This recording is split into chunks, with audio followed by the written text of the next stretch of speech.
kita ini sering merespon kalau ada kerusuhan. Ketika diajak bicara baik-baik kan tidak pernah ditanggapi. Ketika ada kerusuhan di sana sini, akhirnya kan kita meresponnya. Sekarang kita tanya, apakah mahasiswa yang menyampaikan tuntutan itulah yang diterima atau karena kerusuhan di mana-mana? Faktanya karena kerusuhan di mana-mana baru minta maaf, baru memperbaiki, baru dipecat, baru nonaktifkan dan seterusnya. Meskipun istilah nonaktif masih diperdebatkan ya. Nah saya khawatir kita punya tradisi bangsa ini mau merespon kalau itu ada huru-hara. Tapi ketika ada orang baik-baik, tidak mau meresponnya dengan baik-baik. Banyak umpamanya tentang kesenjangan-kesenjangan, tentang ekonomi lah yang paling mudah. Tentang wamen yang menjadi komisaris. Ya, kok orang yang sudah punya jabatan masih ditambah lagi.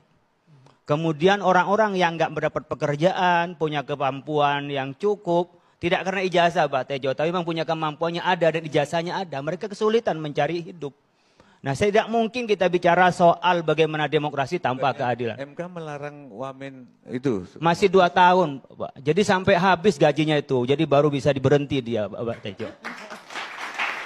Lanjut Pak Kiai. Menurut saya kan tidak masuk akal lah memberikan keputusan 2 tahun baru berlaku itu, Pak. Kalau mau bicara keadilan. Keputusan sekarang ya 3 bulan lah, 6 bulan paling lama. Kalau 2 tahun di mana? Ini contoh yang terkecil lah tadi kalau bicara soal mau ini membentengi, mau demokrasi. Kalau orang lapar demokrasinya apa Pak?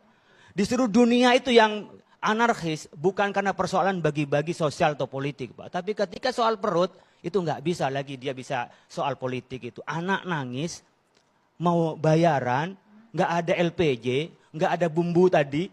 Apa yang bisa diajak soal demokrasi Pak? Nggak bisa diskusi Pak, puyeng itu sudah. Dan itu yang bisa melahirkan anarkis. Maka ketika krisis ekonomi, ketidakadilan ekonomi berimbas juga pada ketidakadilan politik dan sosial, pasti negara itu kacau. Oleh karena itu kita berharap ini jangan menjadi kebiasaan kita bahwa tuntunan mahasiswa yang baik-baik itu tidak didengar kecuali kalau ada kerusuhan.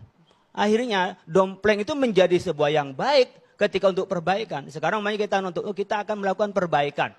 Kita coba perbaikan apa yang bisa kita lakukan. Mengapa kepolisian bisa memberikan untuk pegang rantis itu yang nyetir dan orang di dalamnya kepada orang yang mentalnya tidak stabil.